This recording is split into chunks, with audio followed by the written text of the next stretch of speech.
It's currently November 26th, 2025. The unemployment rate in Canada for youth between the age of 15 and 24 is 14 to 15%. Not only that, it's double the rate of the national average, which is currently 7%. This is a 15-year high unemployment rate for youth, barring the COVID pandemic. And even if we're not in a Canada-wide recession, for these youth, it definitely feels like it. To land even a single job interview in this climate for these youth in Canada, it will take between 50 and 100 online job applications. There's a lot of reasons for this, including the US tariffs, the high interest rates, trade negotiations, and so on. But the bottom line is that there are a lot fewer job opportunities for youth. But it's not all doom and gloom. Economists expect that by mid to late 2026, the worst of the job market slowdown will have passed.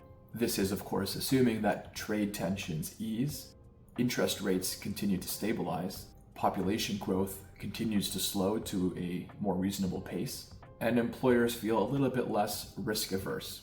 Historically, youth unemployment always gets better. It always rebounds. In Canada, we have a lot to look forward to, such as artificial intelligence, construction, energy, healthcare, and technology, among others. The big banks such as RBC and CIBC have actually stated that we are not in a complete collapse, just a temporary period of softness.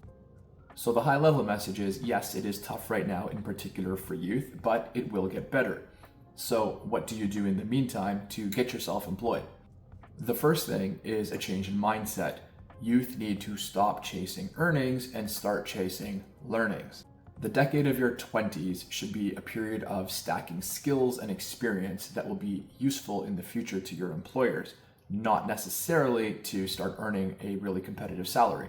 You'll need to prove that you have great communication skills, that you're reliable, that you're punctual, that you're good at dealing with customers, that you have a strong sense of initiative and strong work ethic.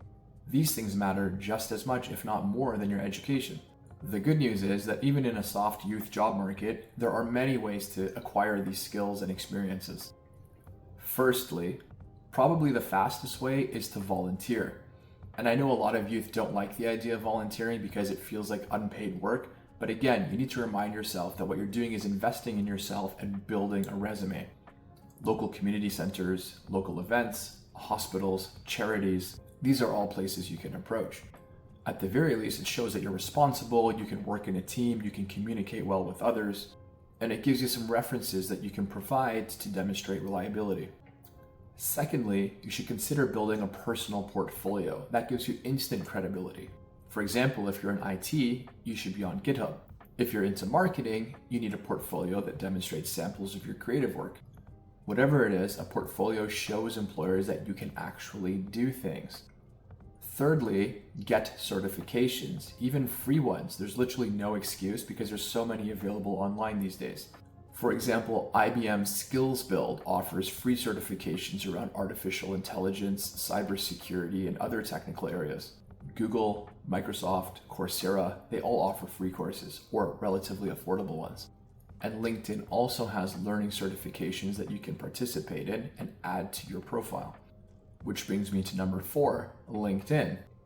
LinkedIn's like Facebook for professionals. It gives you the opportunity to connect with potential employers. It allows you to show your face, to participate in conversations and groups. It allows you to showcase your portfolio and your experiences. It gives employers the opportunity to find you and reach out to you directly if they like what they see. LinkedIn allows you to do number 5, which is networking. Some studies show that up to 70% of jobs in Canada are filled through personal connections. Networking beats blind online applications 10 times out of 10 easily. And even if your network can't help you to directly get a job, you'll learn so much just by talking to people. That includes your parents' friends, your neighbors, professors, classmates, and so on. These are some quick and easy strategies that you can start doing today. Remember, it's tough now, but the game is all about patience and investing.